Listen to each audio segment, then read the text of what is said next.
All right. Damn. You got privileged teen thinks she can get away with murder. The case of Makenzie Shirilla. Hopefully that's right. Let's go. Makenzie Shirilla appeared to be a typical teenage girl, doing many of the things that teenage girls do. By all accounts, she and her boyfriend seemed to have it all. But did they? And if they didn't, what would this seemingly sweet teenage girl do to make sure that they did?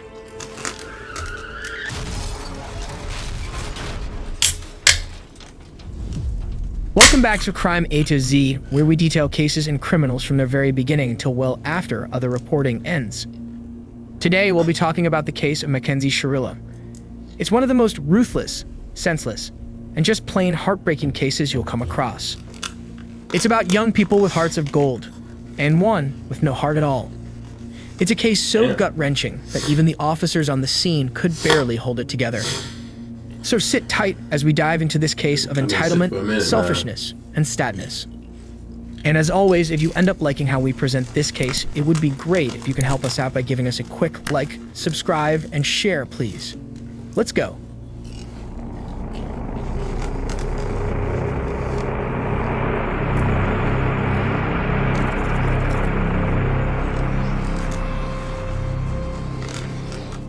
Makenzie Shirilla was born on August 2nd, 2004 to Natalie Shirilla and John Stephen. She grew up in Strongsville, Ohio, where she and her sibling enjoyed a comfortable upbringing. During her teenage years, Makenzie, like many young ladies her age, was an avid social media user, frequently posting videos with her friends on TikTok. Although Makenzie appeared to be a sweet child in her younger years, those around her noted that a shift occurred once she became a teenager. Some described her as selfish, vindictive, and cruel. With the attractive youngster having typically gotten whatever it was that she wanted in life, her sense of entitlement was well known. It pushed many of her peers away from her. As Makenzie grew older, her parents still knew her to be the well-behaved daughter they had always raised, unaware of her developing issues. She began using drugs and engaging in disrespectful behavior, including vandalizing a church while she was under the influence. The church, though? Man. And her actions only intensified once she began high school at Strongsville High. It was there that she would meet Dominic Russo. Throughout his childhood, Dominic was well known for his great sense of humor and ability to lift the spirits of those around him. His siblings said that he was the one who always made them smile, always wearing the biggest grin himself. With his strong passion to grow and make the most of each day, Dominic was already an accomplished businessman, athlete, song producer, and entrepreneur by the time he was just 20 years old. Getting it done. But with his desire to make a broader impact on his community and to give back to people beyond his hometown, he planned to join the military. Dominic and Makenzie were attracted to each other and began dating in 2021. They originally kept their relationship quiet, but shortly after they started dating, they made the relationship public via social media. Makenzie would frequently post photos of them looking happy and in love.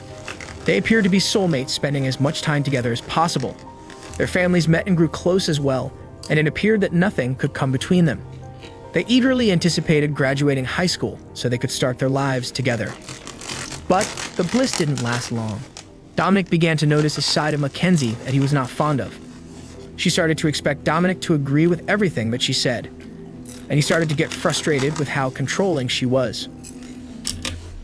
Hey man, I better be careful around those type of women now. Cause you end up going to Bali or something, you don't make it back. I'm giving you a heads up. Amidst it all, though, they continued to project the image of a perfect couple on social media. At some point, Dominic decided to break off the relationship and approached Makenzie with the news. Makenzie disagreed and was unwilling to give up on them. But Dominic, desperate to be freed, insisted. Makenzie was upset, but also determined to rekindle their relationship. But her way of going about it was problematic.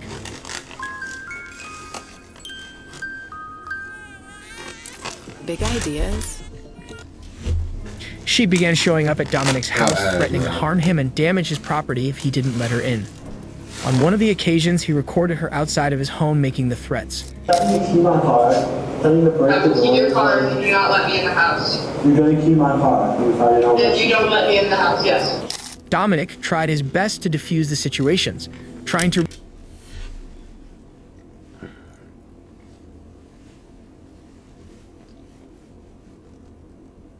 You're gonna key my car if I don't let you in my house. And then what is that gonna bring for you? It already sounds like she's spiraling out of control. I wonder how long in this relationship it took for this nigga to pick up on, you know, the shit and pick up on the bullshit. Reason with Makenzie and calm her down at every turn. As he continued to reject her, Makenzie's frustration and desperation grew stronger. She alternated between begging him to take her back and threatening him if he didn't. Dom, if you do not open, you think I'm joking. You think I'm joking. Like, I'm dead ass. What do you mean? You know it. That's exactly what I mean. You don't even know exactly what I mean. You're gonna come open this door right now, or there's gonna be a serious problem.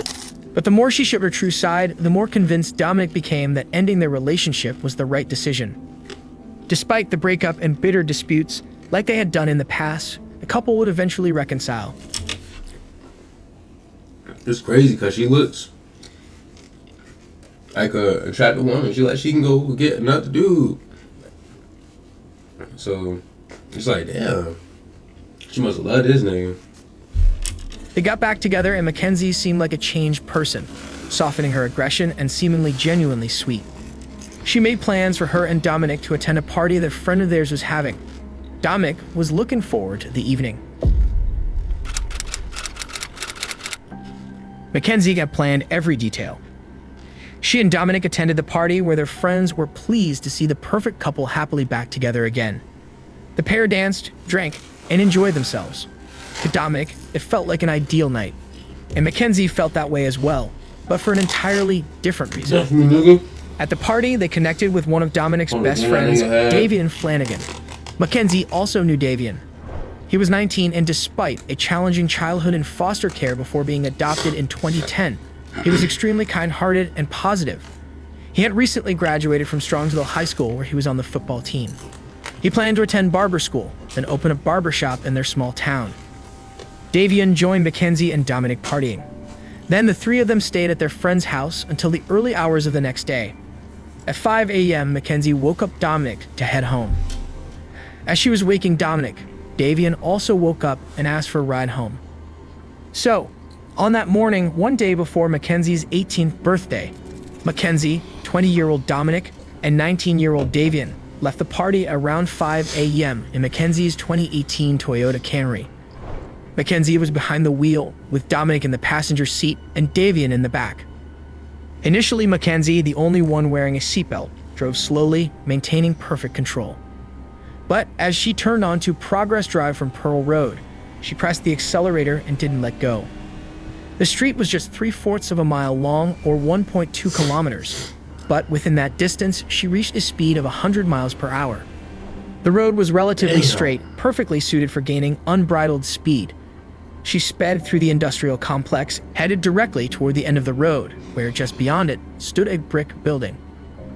At the very last moment, she veered directly toward it, then crashed into it head-on at 100 miles per hour. But it was a very early Sunday morning in an area exclusively occupied by industrial business buildings, so there was not a soul around. It was a full 45 minutes before a passerby spotted the wreckage and called police. Within minutes, Strongsville police arrived at the crash site. Officers arrived at the scene of the devastating crash. The car barely resembled a car at all anymore. As the first officer hurriedly approaches, he reports that the car is split in half. This car is split in two. The severity of the... You know how crazy you had to be driving to split a car in half? Damn, man. That shit's sad. All because old dude ain't want you. So you decide instead of just going your separate ways, you're like, oh, if I can't have you, nobody can. Like, come on, dude. The crash is obvious, and he calls for additional units, noting that there is at least one person inside the vehicle. Radio, there's an occupant inside. Send us some squad now. This is not a fresh accident either. She's been here for a while.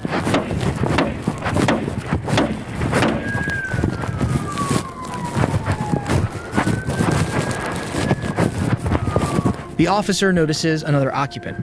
Radio, we got at least 2 occupants in here. No one's moving. Oh my God. Man, that shit is sad, bro. Even for the police, they gotta go deal with that. Imagine like you think you better have a regular old day, you know, probably just trying to get rid of your average, I don't know, street hooligan. And there's some mentally deranged female woman, and she just crashed into a building because her boyfriend doesn't want her. Possibly ending the lives of 2 other people and herself. Like, that's crazy. The officer finds the third occupant. Oh my God. ×3, guys. Radio, 3 occupants. No one's conscious. No one's breathing. But then they quickly notice that the driver of the vehicle is breathing. They cannot extract Makenzie. Her head is wedged in and she's severely pinned in the vehicle, her fuzzy Prada slippers still pressed against the accelerator. They won't be able to extract her until fire and rescue arrives. In the meantime, despite their experience, the officers are clearly impacted by the scale of the accident and the loss of life. Oh my God. Oh my God, heaven. 48-year-old. I know. Jesus Christ. This is the worst I've ever seen.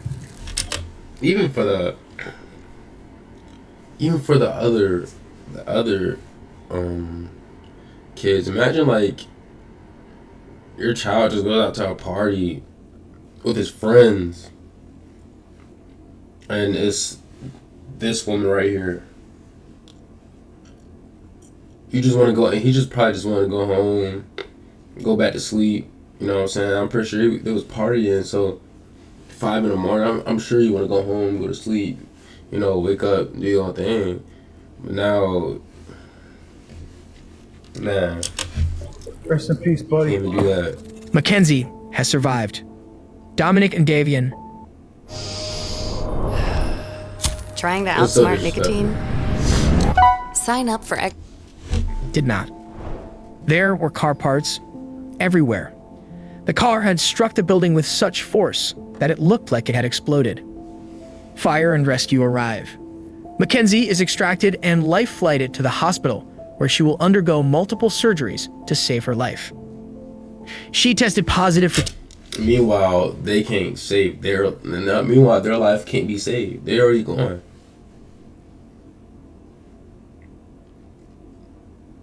That shit is so stupid. THC consistent with her having smoked marijuana.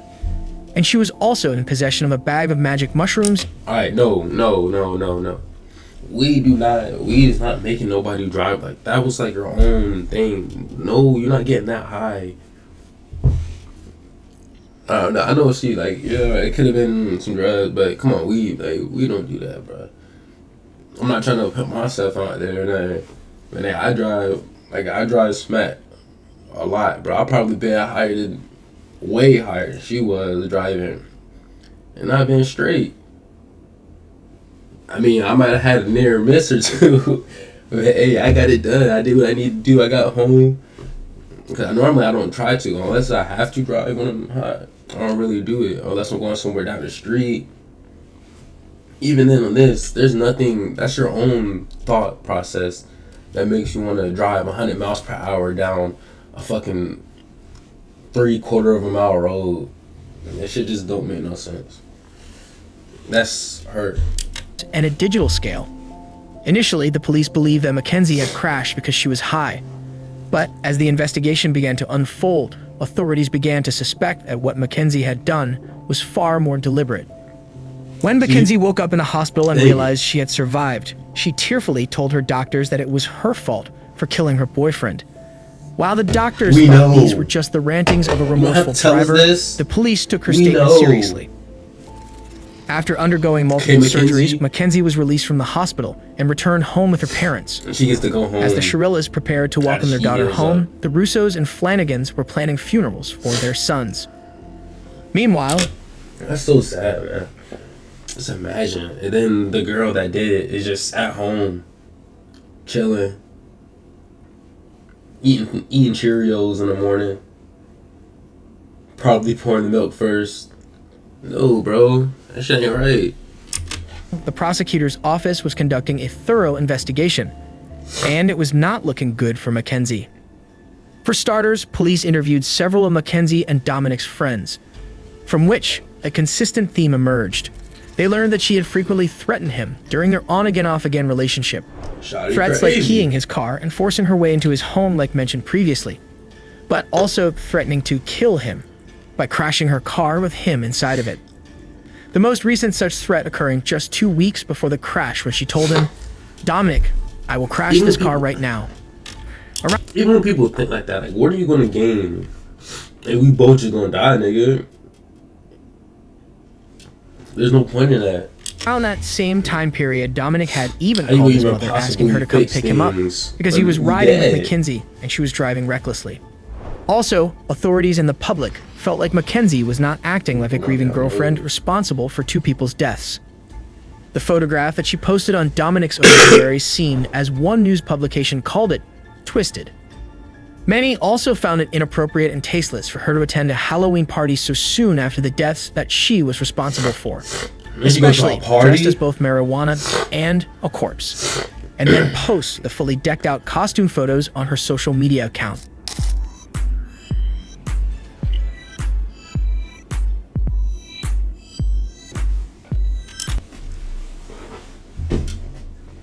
Not only that, she said, if you know, you know. And as you know and I know, so we know.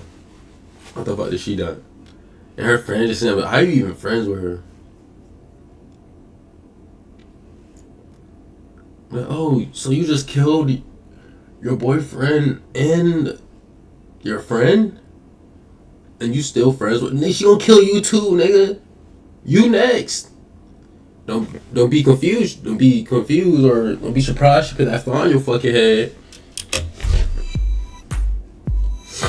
But I was saying right now. They just dancing. And those weren't her only posts. Within weeks of the crash, she had returned to posting TikToks. I'm not even cool. I'm just one of those girls that can do a lot of drugs and not die. In one of her posts, she shockingly claimed that she was the one you die for. Gotta figure like a pin, I'm gotta figure like a doll. Don't care if you think I'm dumb, I don't care at all. Can't eat best, sweetie, if I wanna be adored. I'm the girl you die for. And she drew the same sentiment for a concert she attended. I'm about to say, because like, shortly after she was released from the hospital, she was seen attending a concert, still in a wheelchair from her injuries. There were also posts that Makenzie and her mother made on social media, replying to and soliciting a modeling job. Also posts attending a concert, still in a wheelchair from her injuries. There were also posts that Makenzie and her mother made on social media, replying to and soliciting a modeling job. Community members felt it was so inappropriate after the deaths that they emailed the exchanges they had made with the Los Angeles modeling agency to the police department. And police also gathered and analyzed the physical evidence. A thorough analysis was done on the vehicle and it was found to not have any defects or malfunctions that would have contributed to the crash. Additionally, the Toyota's event data recorder, also known as its black box, revealed that the moment Makenzie turned onto Progress Road, she began pressing the accelerator pedal to the floor the entire stretch of the road, her foot still in that position when they found her. She never attempted to press the brake pedal.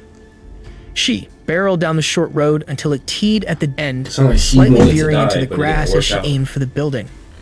The black box, along with surveillance video, showed that the steering I'm not wheel gonna lie. jerked 142 not degrees to the gonna lie. right and then left just before the car left the road. Once we get to like this little stretch of road where we about to crash. Hey man, this like this stretch of road right here, and all right here, and I see you still going, you still pressing the thing, even back a little bit back, even a little bit back behind here, bro. I'm jumping, 100 miles per hour, my nigga. Hey, if we hit them bricks, it don't matter how we hit them bricks. It don't matter no more. Once we hit them bricks, I'll take a couple of scrapes. Road and crashed into the Cause y'all saw that building is unscathed, bro. It didn't matter. thing. And speaking of that surveillance video, that is where investigators truly began to question the teenager's actions. The bad behavior before the crash and the questionable actions afterward were not necessarily definitive. But the surveillance footage, together with the black box data, began to leave no doubt. Multiple businesses in the area captured the teenager's ill-fated path that early morning. But two of those videos in particular gave authorities a clear picture of the car, both en route and right up through the point of impact. Man, The first one showed Makenzie when she was calmly and responsibly rounding the final corner, including traveling at a reasonable speed, reducing her speed to make the turn, and even signaling to turn. Her actions in that video, authorities determined, were not consistent with someone erratically driving under the influence. Yes. The second video shows how once she is on the final road, she accelerates at full speed before finally veering at the last moment into the brick building. Find Yeah, a oh, pet I'm friendly playing cool towing until I turn this restaurant corner. with outdoor seating nearby, and text it to Luca. Hey, that shit ain't right. Her controlled actions just prior to turning onto the street indicated that Makenzie was in complete control of the vehicle. So authorities concluded that her actions once she turned the corner were entirely deliberate. Taking a look at her route via Google Maps puts into perspective exactly how devastating her 100-mile-per-hour plunge into the building actually was. As she traveled down Progress Avenue, headed straight toward the building that lied at the end, veering slightly onto the grass as she was about to traverse the rocks and sign, heading straight for the corner of the building. The devastation was not surprising. And such a meticulous, destructive path was no accident either. After analyzing Mackenzie's phone and GPS data, authorities found that she had spent a significant amount of time on that completely out-of-the-way Progress Road just a few days before the crash. They surmised that she had spent the time scouting the area as she plotted the crash, given no other explanation for her to be in that industrial area. But Makenzie wasn't taking any responsibility. In fact, she felt like what she had done didn't at all warrant the potential punishment she may be facing. In the immediate aftermath of the accident, she asked police if they— So you drive a building with your boyfriend and one of your friends inside, and you drive normal until you get to that one stretch of road. And honestly, hey, hear me out. It looked like she kind of angled the car to hit the passenger side. I think the other friend was just collateral damage. But it looked like she was really just trying to kill her boyfriend. Cause if you seen the car, yeah, it was split in half, but it was like, I thought it was in half like sideways. No, it's more vertically. So it looked like she aimed for that corner, for the passenger side, so she can literally just get her boyfriend.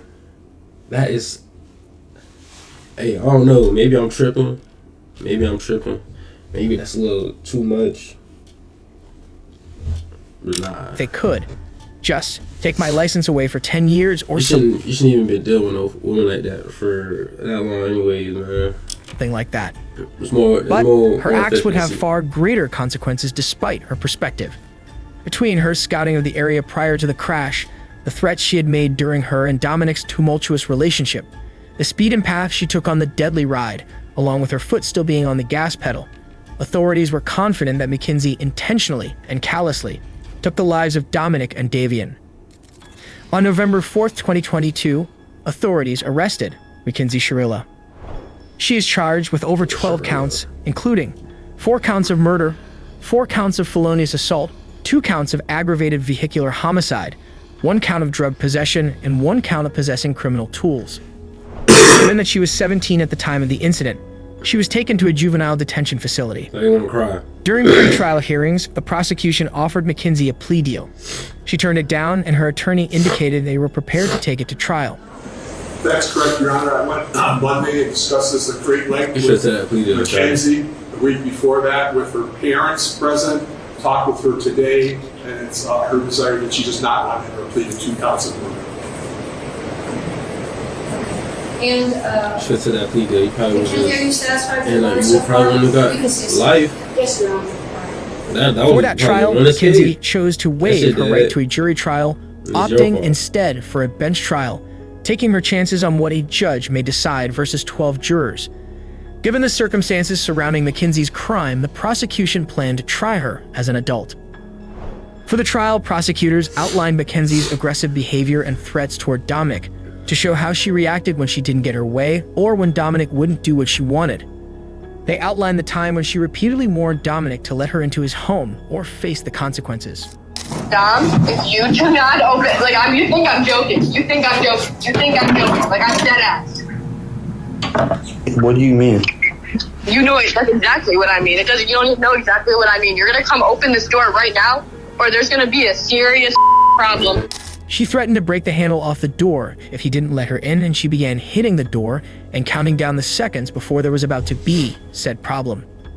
Their evidence also showed that Makenzie was fully aware that she could cause serious harm to her victims by way of her vehicle, given the repeated threats she made about crashing her car with Dominic in it. They argued that in the months following the crash, instead of being remorseful or mourning the deaths of Dominic and Davian, she was living a carefree and frivolous life, presenting the TikToks she made, her concert attendance, and her pursuit of modeling jobs. They presented the physical evidence and crash expert testimony that revealed how the crash was not... Hey, it's a good thing for those modeling agencies. Even they saw through her little facade, the mask she put on. Because, dude, you telling me you just crashed it? You want a model? Nah, I don't know what kind of world you think you living in, but it ain't revolving around you, Shotty. Neither an accident nor the result of any malfunction of the vehicle. Instead, Makenzie had deliberately and meticulously planned and carried out the death of Dominic, and his best friend, who simply requested a ride home, became meaningless collateral damage to her. In contrast, Makenzie's defense team argued that the crash was a tragic accident that Makenzie had no memory of. They argued that it was impossible to know who actually pulled the wheel to turn it at 142 degrees just 1 second before impact, causing the crash. He asked the crash analyst who testified whether Makenzie could have been swerving to dodge an unexpected obstacle, whether a passenger could have grabbed the wheel to control the steering, or perhaps she was desperately trying to regain control of the vehicle. He did acknowledge that Sir going 100 miles per hour. Makenzie was indeed driving recklessly. But the evidence to the contrary, particularly the surveillance video evidence, was overwhelming. The judge noted, The video clearly shows the purpose and intent of the defendant. She chose a course of death and destruction that day. She morphs from a responsible driver to literal hell on wheels. Her actions were controlled, methodical, deliberate, intentional, and purposeful. This was not... And then you sit there and cry. Oh my God. And then you sit there and cry as if you didn't do it intentionally. What do you think is going to happen? You think you about to kill your boyfriend and his best friend, get away with it? That ain't how it works. You're done. You're done. You should have took that plea deal. That was your only way. You probably could have had a reduced time. But hey, it ain't my life. I mean, RIP to those dudes though. This ain't right. Man, you sit here and cry like what, we supposed to feel bad for you? You know me, I throw a party for this. Hey, What do you mean? Not reckless driving. This was murder. Prosecutors noted that the video was also why they chose to try Shirilla as an adult. When you drive for 4 or 5 seconds, pedal all the way down until you hit 100 miles per hour into a building, we felt the charge was appropriate.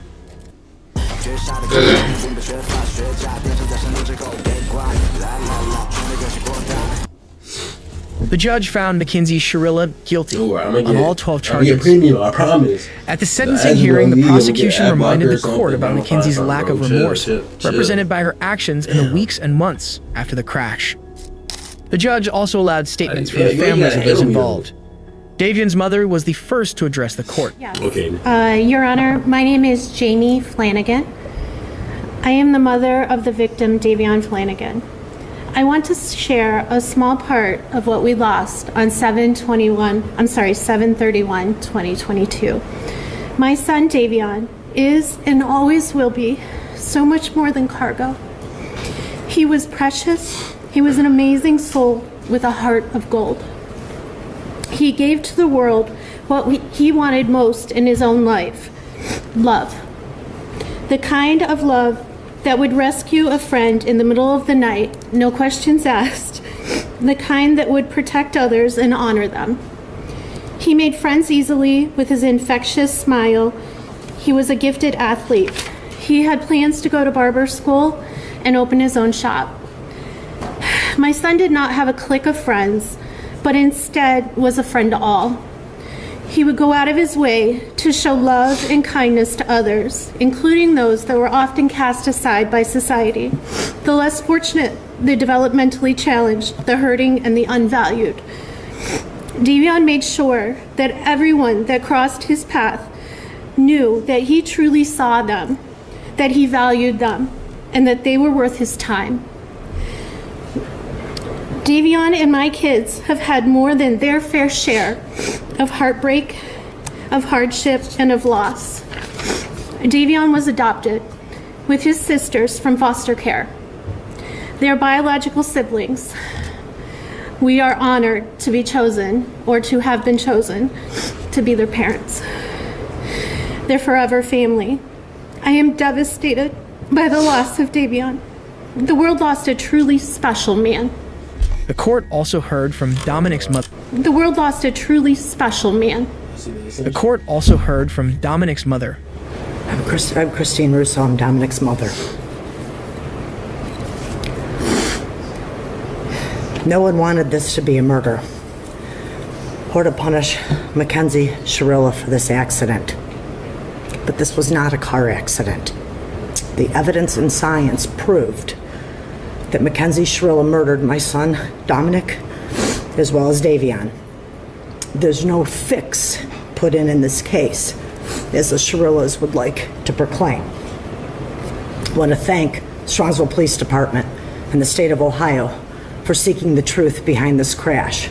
Thanks to them, we all know what happened in that car that day. What we don't know is why. I wish I could change this every day.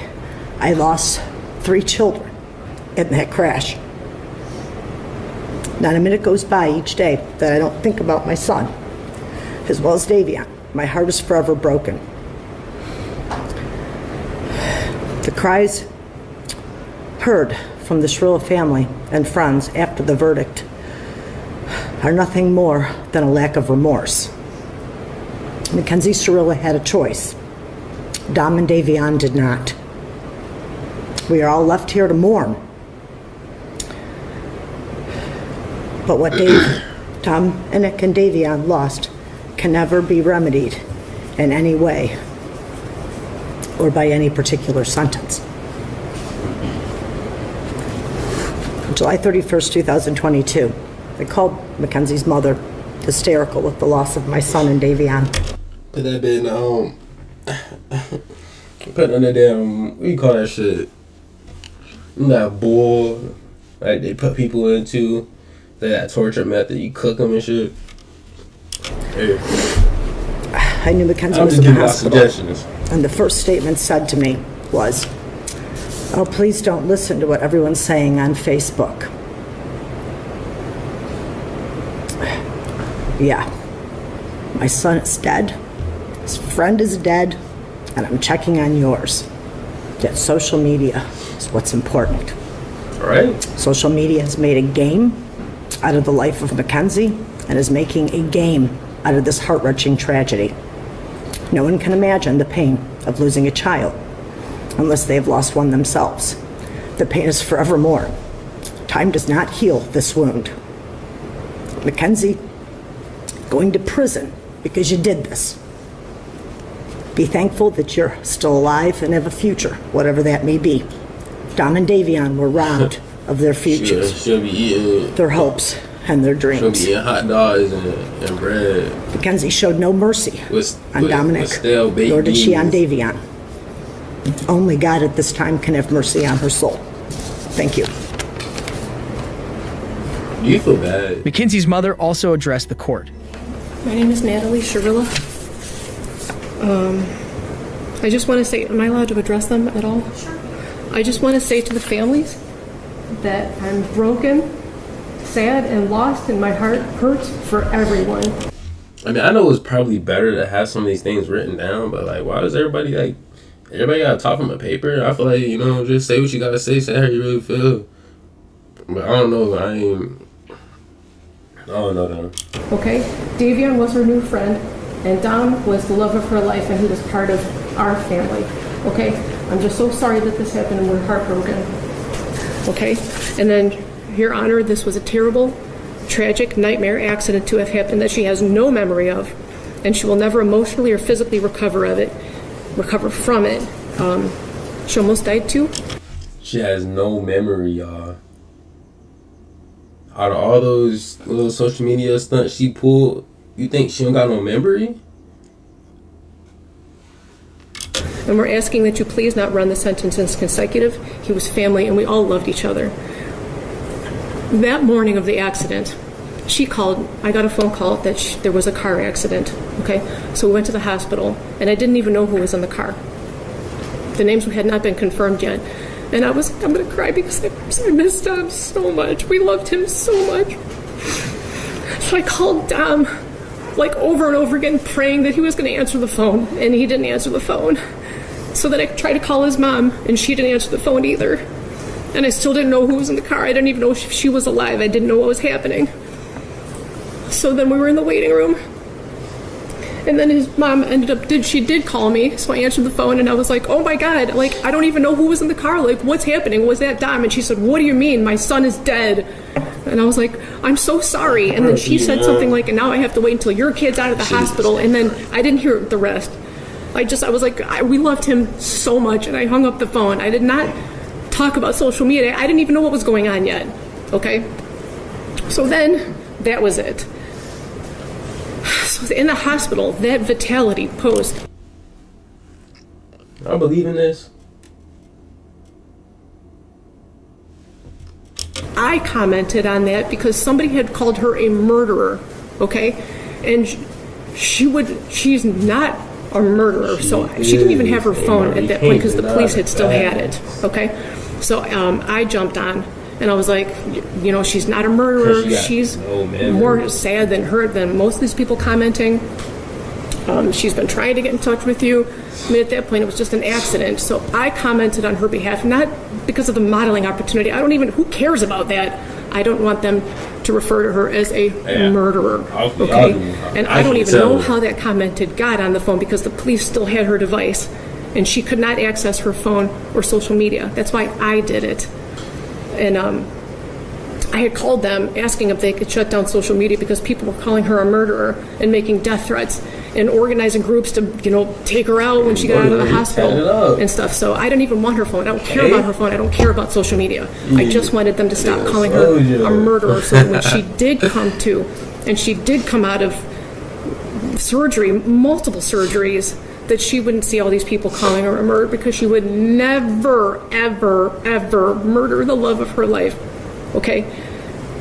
For Halloween, for 3 months after the accident, she would only wear his clothes.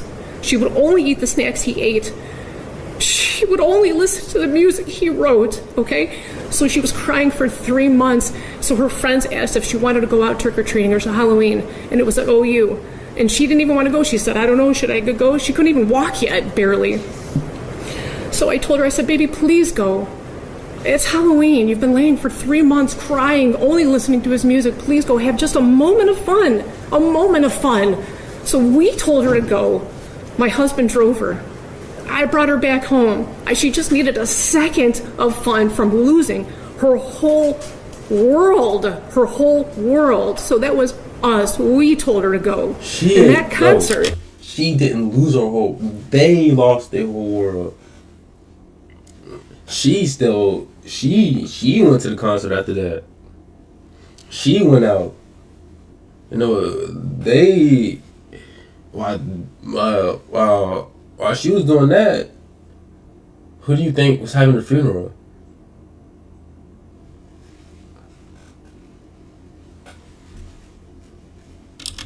She went to with Dom's cousin, Abby. They picked her up. They brought her there. That was Dom, Makenzie and Dom and Abby all decided to go to this concert together while they were in the hospital. She's like devastated and tragic. He was the air that she breathes, okay? And they went with his cousin. We spent all kinds of time with him after the accident. It looked like she had a breath. What was the other thing? Somebody gotta let me know about that one for real. I need like at least one nigga to see this. I'm hearing an awful lot about your daughter. I'm not hearing very much about her too. Dominic, okay, I'm asking you for a leniency because this was a tragic accident that she does not remember. And Davion, we don't. He's a new friend, and I'm so sorry. Does that mean his life is worthless? No. God, no, not at all. They all loved each other. They all spent every day together. I understand what it looks like. I'm saying that it was a tragic accident. She would never. Well, we're going to have to disagree on that. I understand. Right. And I respect your position. I understand. But anyway, that's it. I just wanted to address those. We told her to go to those things, and then she did go with Dom's family. So look at that. Don't look at it with the look on that with different eyes if you can, please. Those things are not relevant. Not at all. Yeah, not at all. Not at all. But she's a good. If you would have a moment, all you would need is 5 minutes of a conversation to have with her to learn who she is. Just that you would just need 5 minutes to learn who she is and what she's capable of not doing and doing. And I don't you want see to for know yourself. at this point. I might fuck That's around. all. I'm so sorry, guys. I'm sorry. I love you. And lastly, Makenzie chose to speak as Yeah, well. show her a little too much love. You don't have to speak if you don't want to. It's up to you. Okay? So you naked your sleep now. I can mind shit. The families. If you know, you know. I'm so deeply sorry. I hope one day you can see I would never let this happen or do it on purpose. I wish I could remember what happened. I'm just so sorry. I'm heartbroken. I love Dom and Davion. We were all friends and Dom was my soulmate. I wish I could take all your pain away. And I'm so sorry. And to my family, thank you for the support and all the love you guys give. Thank you for fighting with me. I love you all so much. Alright, I'm done. Thank you. Let's say she really don't remember what's going on. But what was the thought process that day? Why are you speeding down the street at 100 miles per hour? Why, when you crashed, why did it look like... Why was it on the passenger side in the corner of a building? I don't know. I feel like those are questions that should be asked.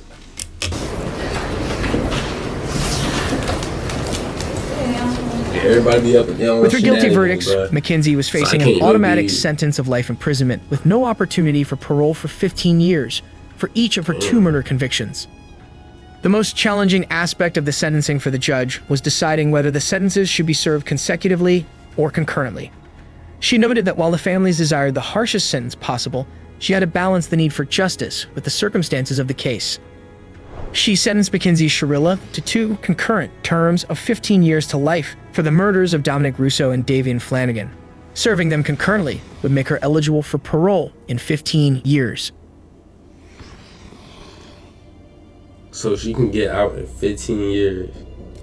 Some advocates for Shirilla debate her guilt online, with her proponents making such arguments as Makenzie having been coerced into a bench trial, and that her post-crash TikToking and partygoing, while perhaps in poor taste, were standard fare for teenagers and were not indicative of guilt.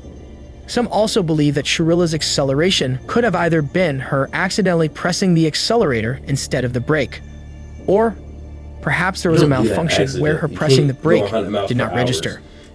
Overall, her advocates feel that there was no evidence proving Makenzie intentionally drove the car into a wall at 100 miles per hour, and that all the evidence against her was simply to attack her character. But most people are in the same Shirilla is guilty camp as the prosecutor, who, after the trial, commented, "The intent was obvious upon seeing that video that there was only one goal, and the computer demonstrated that there was no attempt to slow down or stop, that it was full speed into a building, and said tragically it cost 2 people their lives." While they were relieved that Makenzie was found guilty, most of Dominic and Davian's family members expressed disappointment with the verdict, hoping instead for consecutive sentences. They felt that Makenzie had taken the lives of 2 innocent young men and deserved to serve the rest of hers in prison. However, Dominic's father, Frank Russo, was more forgiving. He reflected that while his family was devastated, he hoped Shirilla could eventually be freed. He stated, "It's horrible for everybody. Yeah, I lost my son. It's harder on our family, but I don't want the rest of her life ruined too. It isn't going to make me feel any better." Makenzie is currently serving her sentence in the Ohio Reformatory for Women. With her following of people who believe in her innocence, she receives letters from them in prison. She will be eligible for parole on October 21st, 2037. What are your thoughts about this case? Reckless driving or a meticulously planned murder? Please weigh in the comments below. And if you like how we presented this case, please leave us a like and share, and don't... Yeah, y'all leave Crime A to Z little, you know what I'm saying? Get them little subscribe while you at it.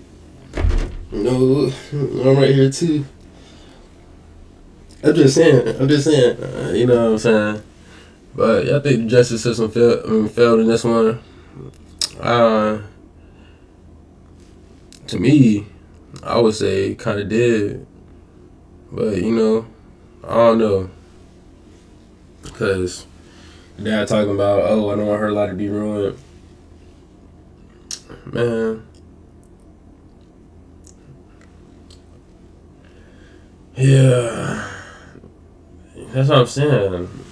This comes right here. Her willingness to kill the guy's best friend, that's collateral damage, shows that she's more than just a murderer. Like, she's a psychopath. Like, come on now, like, you don't do that.